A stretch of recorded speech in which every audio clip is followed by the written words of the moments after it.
কৃষ্ণ পেছন ফিরে তাকিয়ে যখন এগোচ্ছে চন্দ্রাবলীর সামনে, সজলে গিয়ে যখন ধাক্কা লাগলো চন্দ্রাবলীর সাথে, চন্দ্রাবলী বলে, শ্যামনাগর তোমায় আজ পেয়েছি আমি আমার করে, আজ আর তোমায় ছাড়ছি না।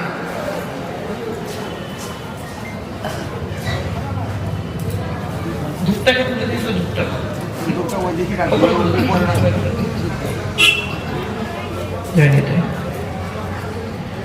এই বলে চন্দ্রাবলী আপন কুঞ্জে নিয়ে গেলেন শ্যামনাগরকে। তার বিধুমুখী কেশর কুঞ্জ সাজিয়ে, আজ কুঞ্জ সাজাবো, আজ আমার প্রাণনাথ আসিতে পারে, কুঞ্জ সাজিয়ে তিনি ওখানে অপেক্ষা করছেন। এখানে চন্দ্রাবলীর কুঞ্জে ধরা পড়ে গেছেন শ্যামনগর। এখন চন্দ্রাবলীর কুঞ্জে থাকতে থাকতে রাত যখন প্রায় পেরিয়ে 4 প্রহর পার, হঠাৎ শ্যামনগরের মনে হলো, এরে বাবা, গন্ডগোল হয়ে গেছে। আমার যাওয়ার কথা ছিল কোথায়? কেশর কুঞ্জে। রয়ে গেলাম কোথায়? চন্দ্রাবলীর বাড়ি। আলো প্রায় ফুটছে, তড়িঘড়ি রেডি হচ্ছে। তড়িঘড়ি রেডিতে কি হয়?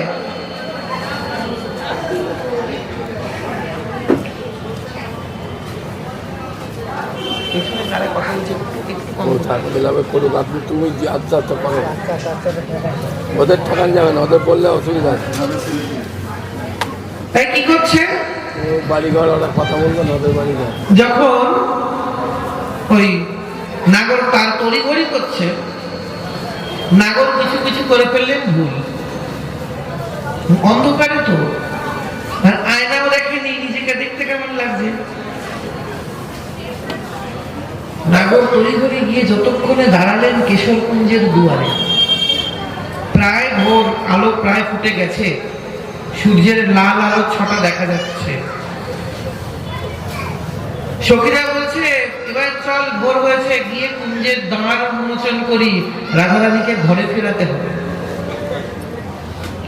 ললিতা, বিশাখা, চিত্রা, চম্পকলতা, সুদেবী, রঙ্গদেবী, তুঙ্গবিদ্যা, ইন্দুলেখা, অষ্টসখী যখন গিয়ে কুঞ্জের দ্বারে ধাক্কা দিচ্ছে, ওগো রাধে, নাকি দুয়ার তো খোলা, কি ব্যাপার?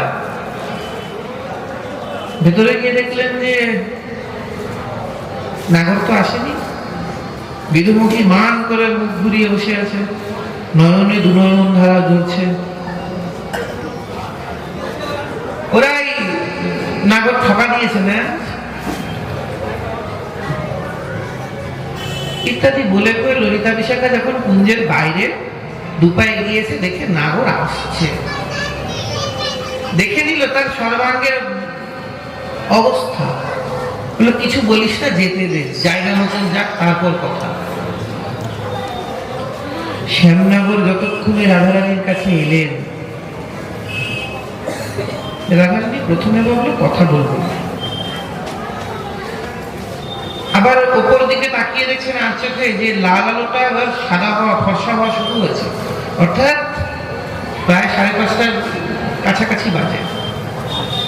দেখলো যাক, অবশেষে নাগর এলো তো, হয়তো ঘুম করে রেখেছিল, এসছে তো আমার, তার মানে মনে আছে তার, আমার এতেই হবে যে রাধাকে কৃষ্ণের মনে আছে, রাগ করতে হবে না, কথাটা বলেই তো। রাধারানী আর গোবিন্দ যখন কথা বলছেন, এর মাঝে চলে এলেন ললিতা বিশাখা। রাধারানী কিন্তু অত কিছু খেয়াল করেননি, তার শ্যামনগরকে হলেই হলো। কিন্তু ললিতা এসে বলছে, কি হে নাগর, তোমার যেন কেমন কেমন লাগছে।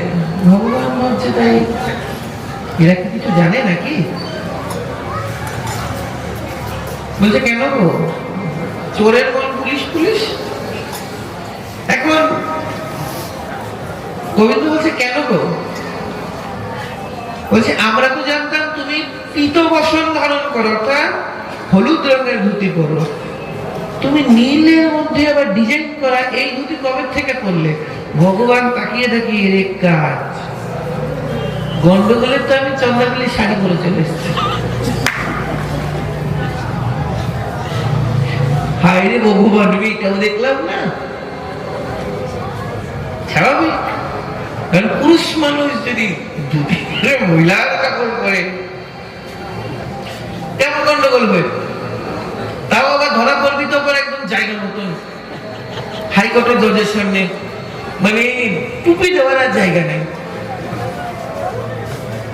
ঠিক কেমন তো সময় চতুর্শিরোমণি বলে, ও ওই যে আমি আর বলাই দাদা শুয়েছিলাম না, তো অন্ধকার, তো ঝড় বৃষ্টি হয়েছিল, কুপি বাতি অর্থাৎ ল্যাম্পের যে কুপি বাতি নিভে গেছে, আর অন্ধকারের মধ্যে না বুঝতে পারিনি কোনটা কার ধুতি, তাই আমি বলাই দাদারটা করে চলে এসেছি। এখন বিশাখা খোঁচা দিয়ে বলছে, ওরে শ্যাম, তুমি তোমার ধুতি পরে শোবে, তোমার বলাই দাদা তার কাপড় পরে শোবে, কিন্তু তারা করে তুমি বলাই দাদার কাপড় পরে এসছো, মানে কি হবে নাকি? গন্ডগোল আছে নাকি? কৃষ্ণ ভাবছে, যা রে বাবা, চালাকি করতে গিয়ে করলাম আর এক গন্ডগোল। এই কথার উত্তর কেমনে দেই? খানিক বাদে তুঙ্গবিদ্যা বলতে, সবই তো বুঝলাম,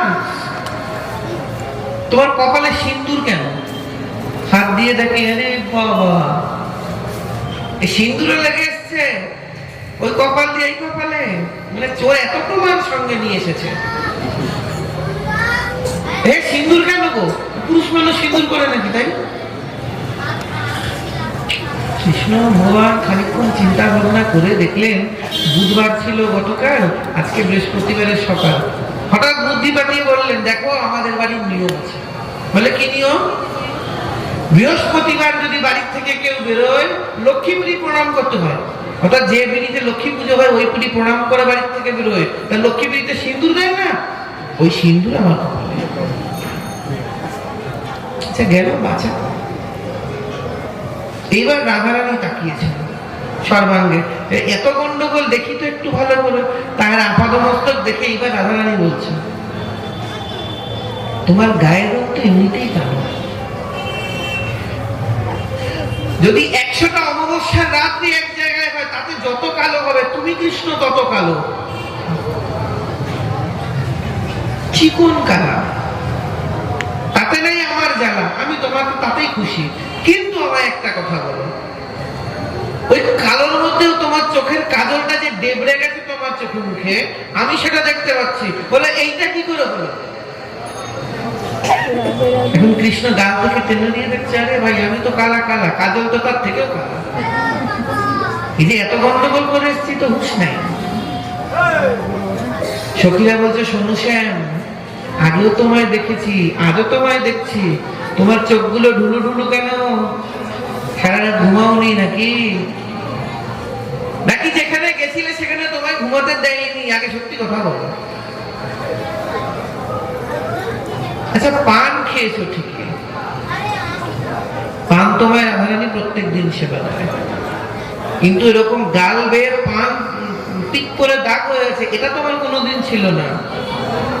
তুমি এবার রাধারানী বলছে, ধনক গোবিন্দ, তুমি যেখানে গেছিলে সেখানে কি মুকুর অর্থাৎ আয়না ছিল না? হাতের কাছে কি আয়না ছিল না? আরে নিজের মুখটা তো দেখে একবার বেরোবে, তোমায় দেখতে কেমন দেখাচ্ছে। হঠাৎ দেখতে দেখতে বিধুমুখী যখন শ্রীকৃষ্ণের বক্ষের দিকে তাকালেন, দেখলেন একটা কঙ্কনের চিহ্ন, মেয়ে মানুষের যে কঙ্কন হয় হাতে, সাধারণ চুরি নয়, কিন্তু কঙ্কন কিন্তু আলাদা হয়।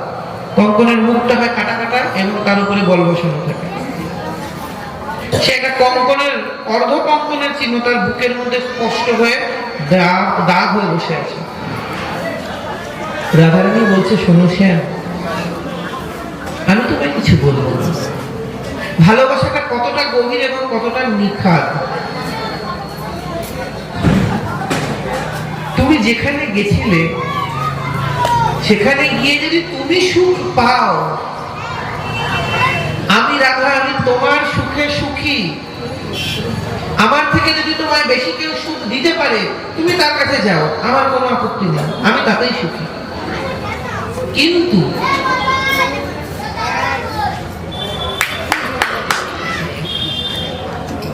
রাধে রাধে। হরিকথা শুনলে যেমন তার লাভ আছে, হরিকথায় অপরাধ ঘটলে তার শাস্তি আছে। আর ওটা একটু আধটু শাস্তি নয়, মারাত্মক পরিমাণ শাস্তি। তাই জয় নিতাই।